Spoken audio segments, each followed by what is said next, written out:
Bienvenue au Conseil Chic, réflexion pour la femme de sagesse et d'élégance. Je suis Nadia, votre coach en élégance, et dans ce podcast hebdomadaire, je vous apporte des idées sur la façon de cultiver les attributs d'une femme élégante qui est non seulement élevée en termes d'apparence, mais aussi à un niveau beaucoup plus profond, spirituellement élevé. Vous trouverez des références bibliques ainsi que d'autres sources de sagesse. Que vous soyez débutante ou avancée dans votre voyage vers la version la plus élégante de vous-même, une apprentie curieuse ou simplement à la recherche d'inspiration pour un état d'esprit élégant, vous êtes au bon endroit. Alors servez-vous une bonne tasse de votre boisson préférée, asseyez-vous et suivez-moi dans ce voyage de découverte et de croissance.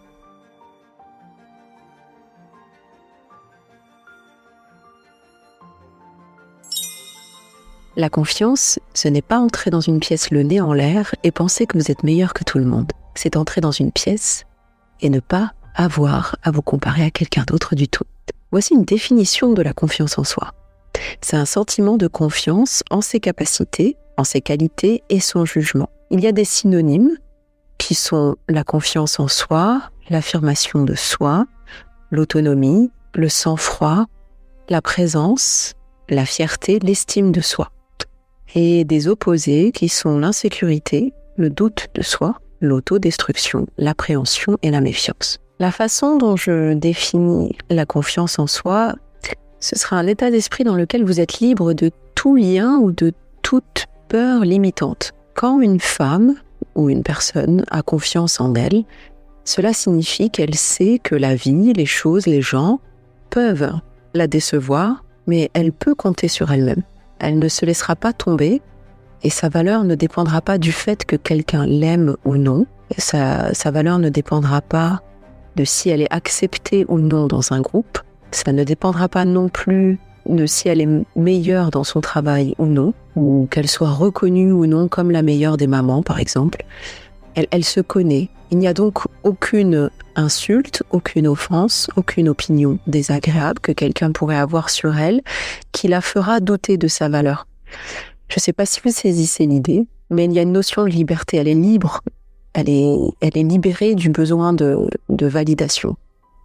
Bien que le besoin de reconnaissance par les autres est inhérent aux êtres humains, et donc naturel, néanmoins pour se sentir bien, il y a un équilibre, c'est un peu comme tout, il y a un équilibre à trouver entre ce besoin de reconnaissance aux yeux des autres et la capacité à être suffisamment détaché de ce besoin pour ne pas remettre entièrement notre valeur entre les mains des autres.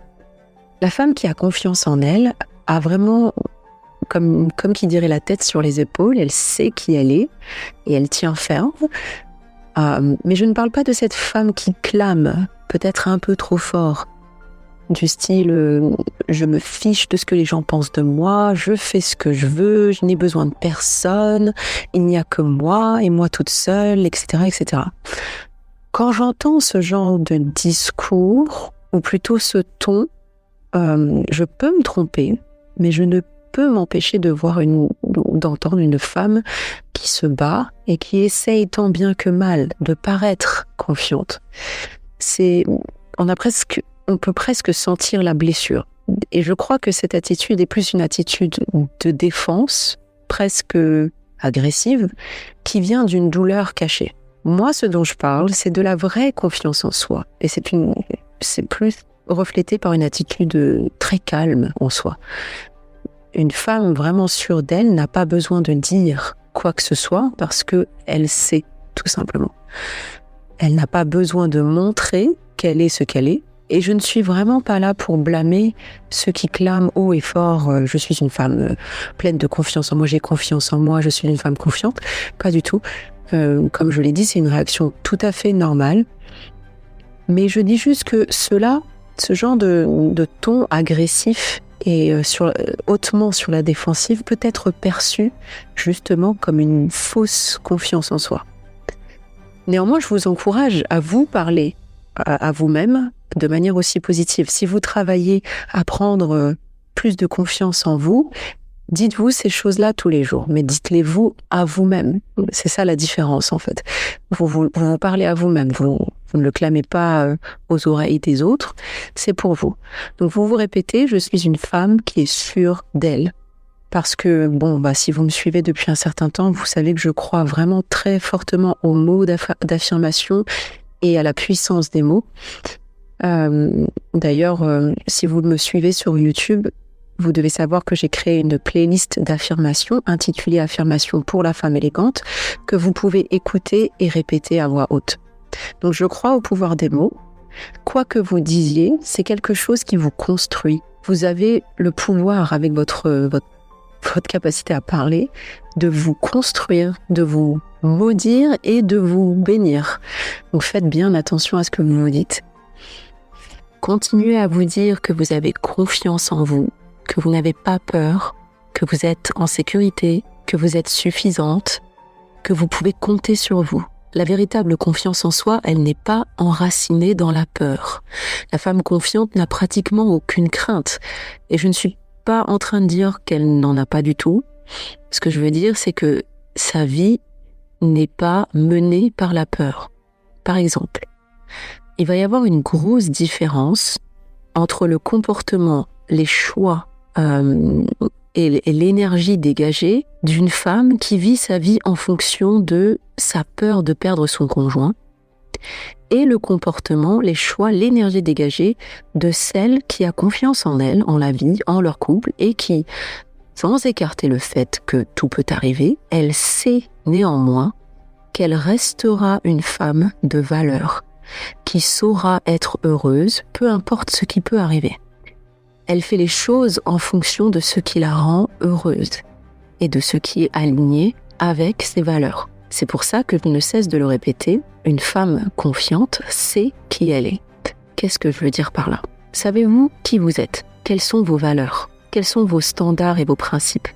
Quand vous pensez à vous, quels sont les mots que vous pouvez utiliser pour vous décrire ? Je vais vous donner une liste de quelques exemples de valeurs. Alors attention, c'est un petit peu long, mais sachez que c'est une liste non exhaustive. Donc je vais vous donner une liste de mots qui sont des valeurs que vous puissiez imaginer laquelle vous convient le mieux. Donc fermez les yeux, essayez d'associer le mot qui résonne le plus avec cette meilleure version de vous. C'est parti. Réalisation, responsabilité, altruisme, ambition, affirmation de soi, beauté, audace, bravoure, charité, engagement, communauté, compassion, connexion, courtoisie, curiosité, crédibilité, dévouement, dignité, efficacité, empathie, plaisir, enthousiasme, excellence, équité, famille, fidélité, courage, générosité, amusement, grandeur, gratitude, bonheur, honnêteté, humilité, individualité, perspicacité, inspirante, intégrité, intelligence, joie, gentillesse, connaissance, leadership, maîtrise, motivation, ouverture, optimisme, passion, paix, performance, fidélité, équilibre, puissance, prospérité, productivité, qualité, raison, réflexion, satisfaction, autonomie, sérénité, sincérité, habileté, spontanéité, force, talent, réussite, tradition, confiance, transparence, unité, accueil, victoire, émerveillement. Ceux-ci ne sont que quelques exemples sur lesquels vous pourriez faire des recherches et vous pouvez en trouver d'autres qui correspondraient mieux à votre personnalité ou à la femme que vous aimeriez devenir. Une fois que vous avez fait ce travail, demandez-vous comment est-ce que vous incarnez ces valeurs.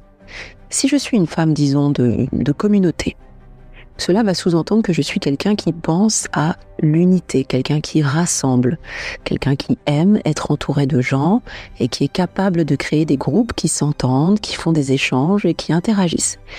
Si c'est quelque chose qui vous motive vraiment, ça vous touche profondément, alors vous commencerez à incarner cette personne et à faire les choses, participer à des activités qui tendent à cela, qui tendent à ce genre de comportement. Donc, attelez-vous à trouver plusieurs mots comme ça qui font votre identité et commencez à réfléchir au genre d'activités autour desquelles, pour lesquelles ces mots-là seraient le centre.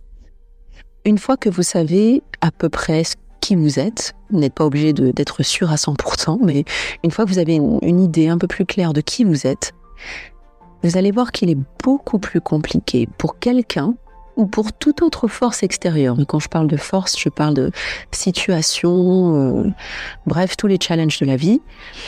Ce sera beaucoup plus compliqué pour quelqu'un ou toute force extérieure de venir ébranler votre estime de soi. Si vous avez travaillé sur vous-même, que vous avez défini ces valeurs que vous souhaitez projeter, que vous faites de votre mieux, vous savez que vous n'êtes pas parfaite, mais vous faites de votre mieux pour vous aligner sur ces valeurs, eh bien, cette personne ou cette force extérieure vient vous attaquer, mais vous ne serez ni triste, ni douteuse, ni offensée, vous ne sentirez pas dérangé. Votre réponse ressemblera plutôt à quelque chose comme « Ah, ok, bien sûr, cool », si vous le dites. Vous voyez, il y a une sorte de détachement. Une fois que vous aurez compris que c'est une chose normale pour l'être humain de rechercher la reconnaissance et la validation à travers les yeux des autres, vous cesserez de prendre les choses trop personnellement. Et vous commencerez à remarquer que beaucoup de comportements chez les autres, mais aussi chez vous, mais je vais dire surtout chez les autres, sont également enracinés dans leurs propres besoins de validation. Vous allez commencer à voir, en fait, à reconnaître ces signes. Vous direz, ah, cette personne cherche simplement à avoir un signe de validation à travers moi. Maintenant, comment cultiver la confiance en soi quand on part vraiment de tout en bas? Voici ce que vous allez faire. J'ai pour vous 8 conseils. Alors, bien entendu, je n'ai pas la science infuse et je ne suis pas une psychologue, mais ce sont 8 conseils que je peux vous donner qui peuvent vous aider parce qu'ils m'ont aidé aussi. Après, il peut y avoir d'autres choses, mais ça, ce sont les 8 que j'ai pour vous. Premièrement, apprenez à identifier et à combattre toutes les pensées négatives. Doutes, croyances limitantes, anxiété et les pensées négatives qui minent votre confiance. Remplacez-les par des pensées positives et réalistes. Écoutez de la musique entraînante, joyeuse. Il est vraiment important de choisir ce avec quoi vous nourrissez votre esprit. Musique, livre, film, choisissez des choses qui vous édifient. Notez les pensées positives que vous souhaitez que votre cerveau intègre. Imaginons que vous ayez une croyance limitante qui est « je ne peux pas perdre du poids ». Eh bien, j'aimerais que vous vous disiez tous les jours « je peux perdre du poids ». Écrivez-le dans votre journal et répétez-le. Je me souviens que lorsque je traversais une phase d'anxiété, je devais me répéter tous les jours « je suis en sécurité, mon avenir est radieux ». Je suis en sécurité, mon avenir est radieux. Et je ne vous cache pas, au début c'est difficile. Vous allez sentir une résistance. Mais au bout d'un moment, vous persévérez, mais au bout d'un moment, j'y ai cru. Et mon cerveau a pris l'information et il l'a placée dans mon esprit comme un nouveau logiciel installé. Je suis devenue Nadia 2.0. Le deuxième conseil, comment cultiver la confiance en soi, c'est de vous fixer des objectifs réalistes.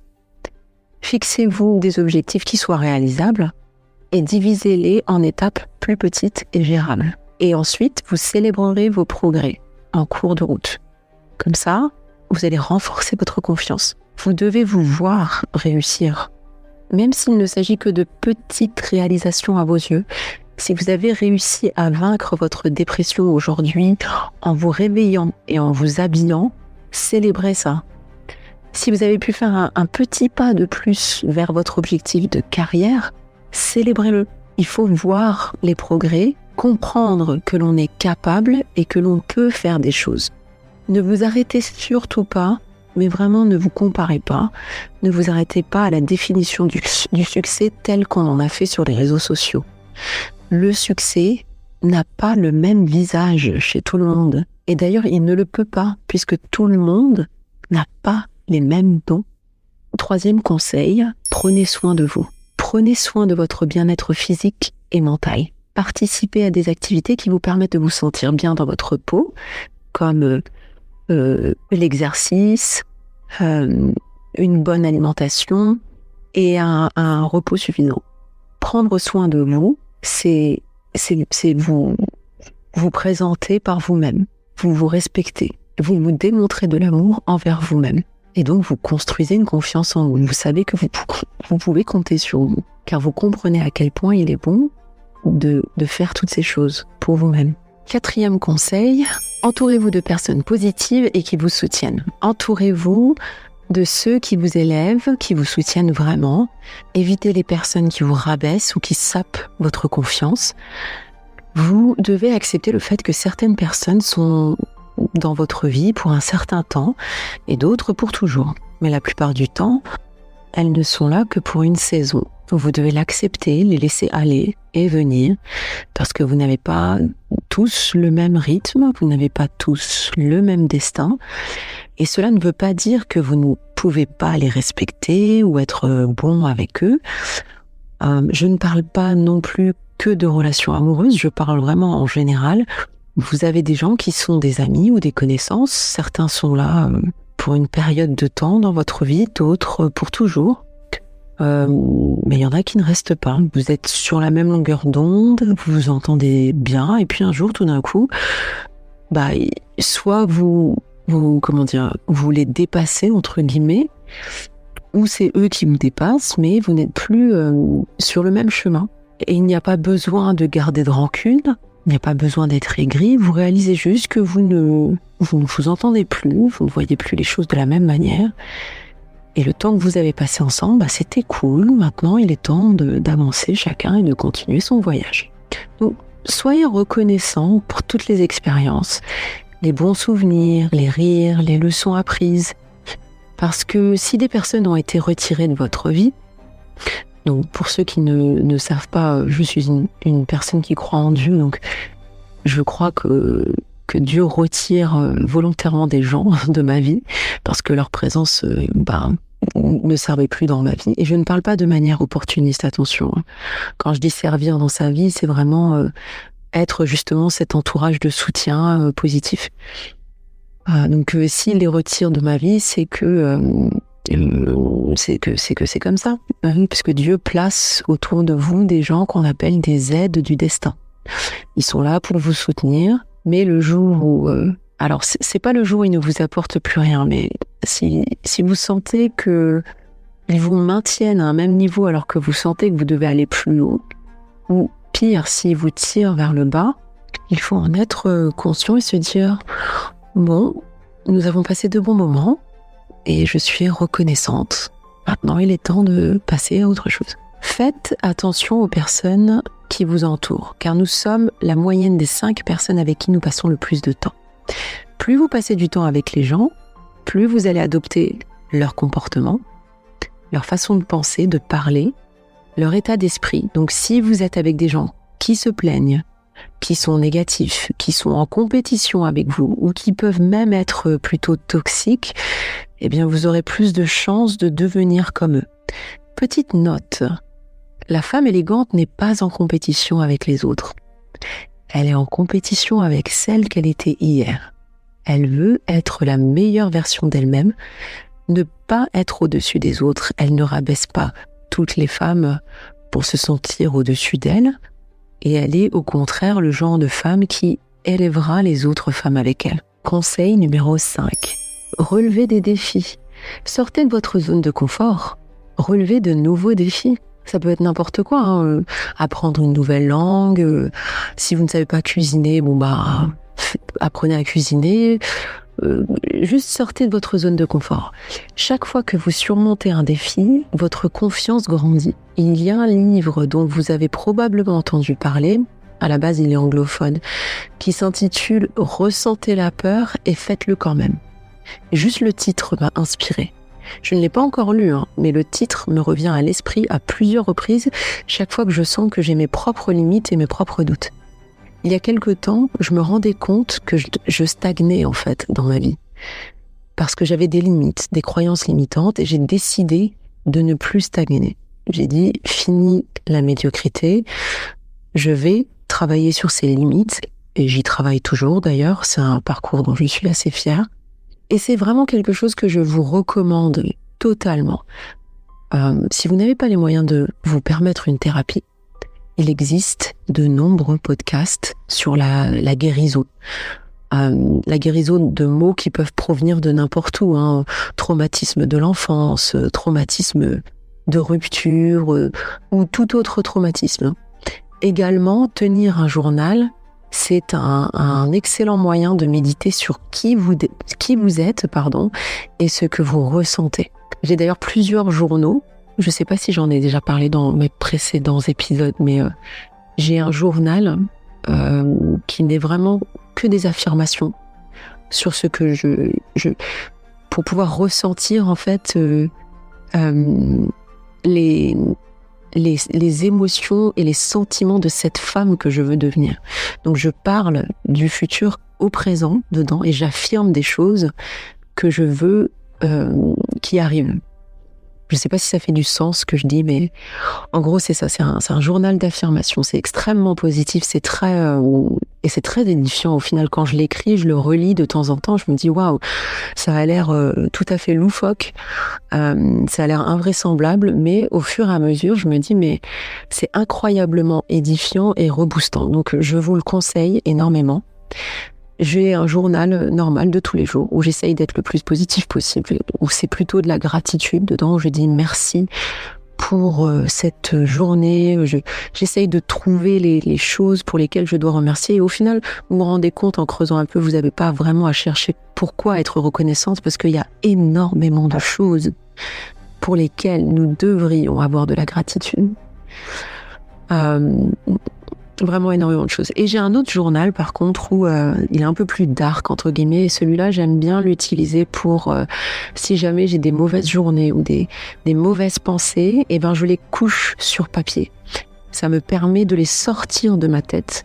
Parfois ça va me permettre d'identifier en fait. À force de coucher les mots sur le papier, j'arrive à y voir un peu plus clair et limite c'est le papier qui réfléchit pour moi et je me dis ah ok, je comprends mieux pourquoi ok, donc je ressens ci, je ressens ça, qu'est-ce que je peux faire, etc. Et je peux plus facilement remplacer en fait ces mauvaises pensées par des pensées plus simples. Donc c'est vrai que ça prend un petit temps, vous n'êtes pas obligé de suivre. Moi, je n'écris pas dedans tous les jours, hein, je suis pas... je veux dire, mais ça fait du bien d'en faire une bonne habitude, d'être régulier et de pouvoir vraiment sortir toutes ces choses qui sont dans vos têtes et de l'écrire. Mais ça peut être aussi, je l'ai déjà fait, ça fait un moment, mais si vous passez vraiment par une période très très difficile, mais vraiment très difficile, où vous êtes en colère, ou vous écrivez une lettre et puis vous la brûlez après, et ben je peux vous dire que ça fait vraiment du bien. Ça marche. Vraiment, c'est thérapeutique au final. Donc, plus vous travaillez sur vous-même de cette manière, plus vous pourrez identifier les sources de ces peurs qui vous empêchent d'atteindre votre plein potentiel. Chaque fois que vous serez confronté à un défi, vous garderez à l'esprit que la peur est là, mais vous comprendrez pourquoi elle est là. Et vous comprendrez que c'est juste votre esprit qui essaye de vous protéger. Vos peurs, au final, votre anxiété, c'est juste votre esprit qui fait bien son travail. Donc, dites-lui, merci beaucoup, cerveau. Merci beaucoup, parce qu'il veut vous protéger de quelque chose qui vous a blessé dans le passé, ou toute autre raison pour laquelle vous avez cette limitation. Mais si vous comprenez que votre peur est juste une chose normale, c'est une pensée, c'est un sentiment, et ce n'est pas une chose concrète. Votre peur, là, qui est en vous, ce n'est pas la réalité. C'est juste une peur. Eh bien, une fois que vous aurez réussi à faire face à ça, eh bien, vous serez capable de vous dire « Ok, j'ai peur, mais je vais le faire quand même. » Vous essaierez et vous verrez par vous-même que ce n'était pas si insurmontable que ça.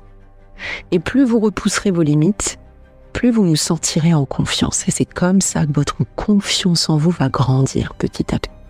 Vous vous rendrez compte que vous êtes réellement capable, finalement, de faire ces choses que vous n'étiez pas capable de faire hier. Faites étape par étape, un petit peu tous les jours, et vous serez fiers de vous lorsque vous verrez dans un an. Vous allez vous voir dans un an, vous allez voir le chemin parcouru. Alors allez-y, foncez, ressentez la peur et faites-le quand même. Conseil numéro 6, pour cultiver votre confiance en vous, apprenez de vos échecs. Voyez vos erreurs comme des opportunités de croissance et d'apprentissage. Au lieu de vous attarder sur ces erreurs, analysez-les, apprenez et avancez. Je pense que c'est un très bon signe de se sentir coupable ou de se sentir mal parce que vous avez fait des erreurs. Parce que ça veut dire que vous n'êtes pas sociopathe ou psychopathe.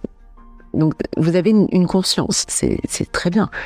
Si vous échouez dans quelque chose, si vous avez fait une erreur, alors ok, dites-vous, super, ma conscience fonctionne très bien, vous vous sentez mal, c'est bien. Cependant, ça va être très mauvais si vous vous attardez simplement sur cet échec et si vous le laissez vous définir. Vous ne pouvez en aucun cas laisser vos échecs vous définir. Une erreur n'est qu'une erreur. En fait, une erreur est une leçon. Si vous en tirez des leçons, forcément, et si vous évitez de la réitérer. Vous travaillez à comprendre pourquoi vous avez fait cette erreur, comment vous auriez pu mieux faire et ce que vous pourriez faire à l'avenir pour éviter de recommencer. Comprenez ce qui a déclenché votre réaction ou vos actions qui ne vous rendent pas si fiers et travaillez dessus. Si vous continuez inlassablement à faire les mêmes erreurs, au bout d'un moment, je pense que c'est un choix. Vous choisissez de ne pas vous améliorer, soit votre comportement, soit votre façon de penser, et malheureusement, ça, on rentre dans la médiocrité. Mais la femme de valeur est une femme qui est toujours motivée par la croissance, par l'idée de s'améliorer chaque jour, et donc elle fera des erreurs, mais elle ne va pas s'attarder sur celles-ci. Elle va apprendre sa leçon et faire mieux, mais elle ne se laissera pas définir par cette erreur.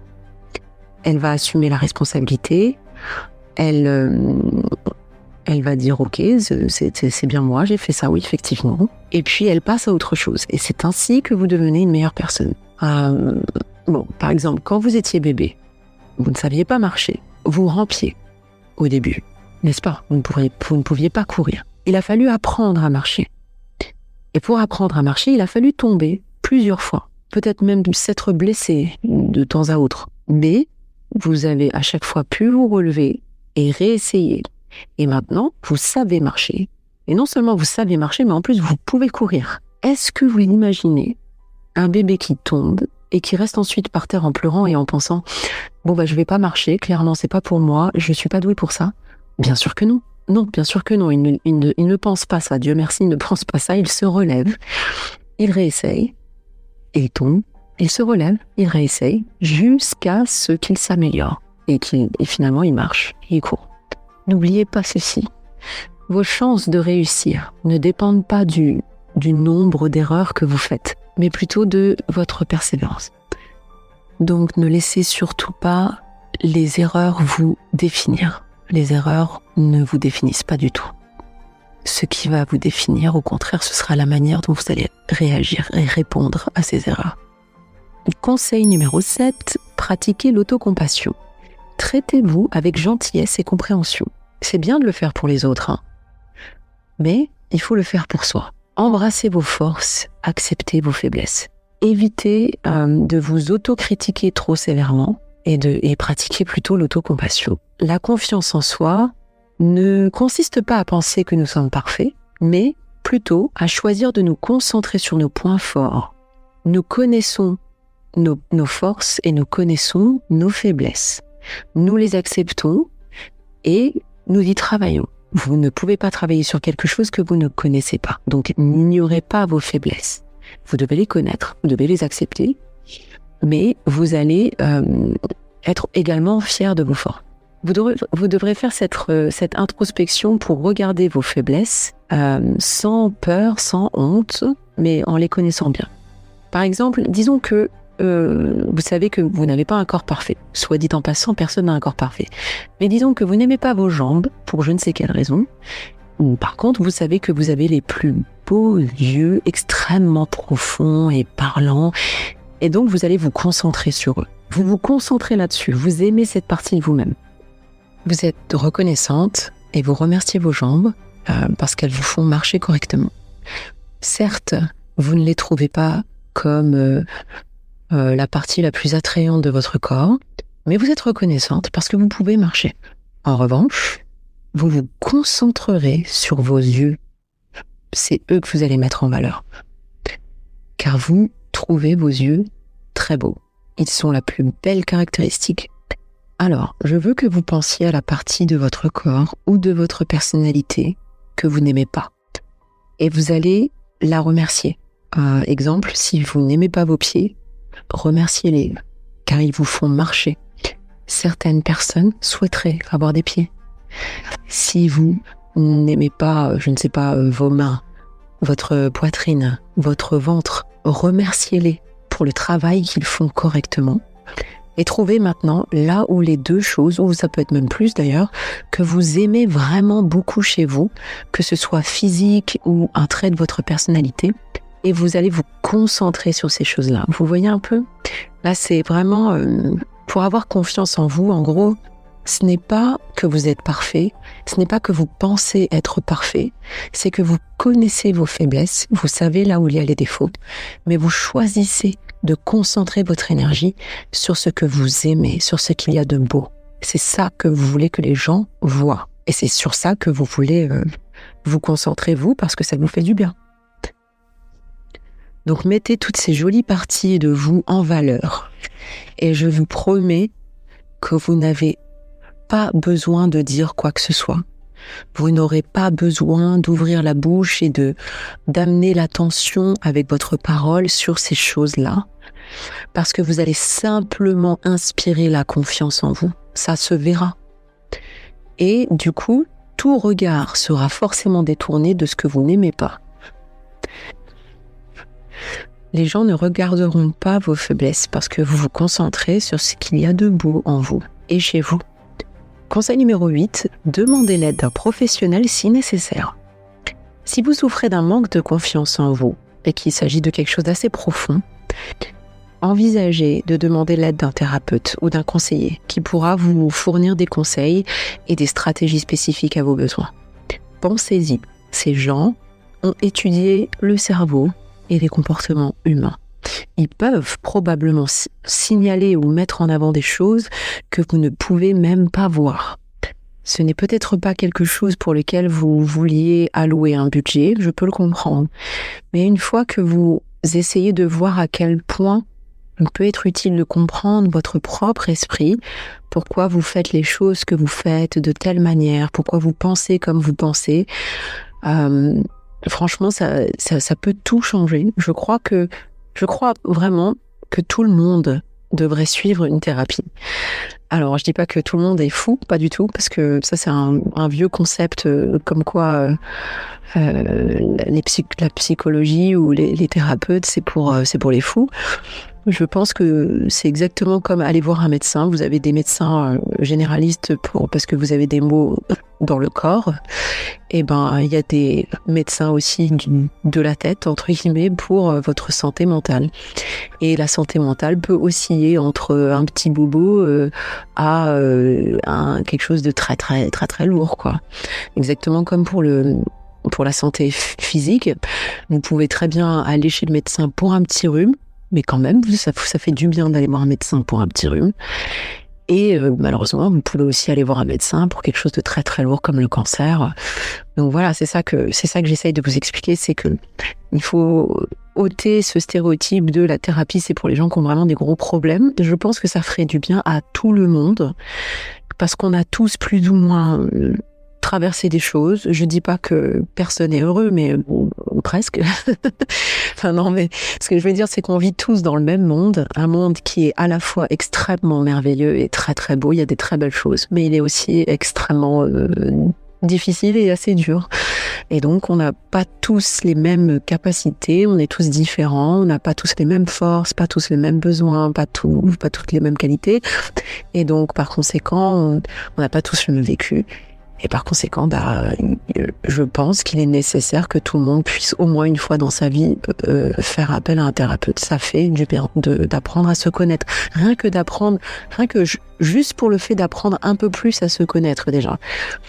Ça peut faire du bien. Donc je vous le dis, si c'est vraiment quelque chose qui vous ne vous sentiez pas du tout concerné, je ne veux pas vous forcer, mais je vous conseille vivement, je vous fais une suggestion de ne pas complètement mettre ça de côté et de vous dire qu'éventuellement ça pourrait être quelque chose qui pourrait vous faire du bien.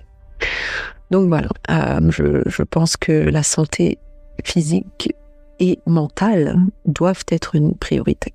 Et c'est ainsi que je termine ce podcast aujourd'hui et je vais le boucler avec un verset biblique de Psaume 139, verset 14 qui dit « Je te loue de ce que je suis une créature si merveilleuse. Tes œuvres sont admirables et mon âme le reconnaît bien. » Si vous avez aimé ce podcast sur la confiance en soi, si vous avez des questions ou des suggestions, n'hésitez pas à me laisser un commentaire, à aimer et à partager, ça fait du bien à ma chaîne.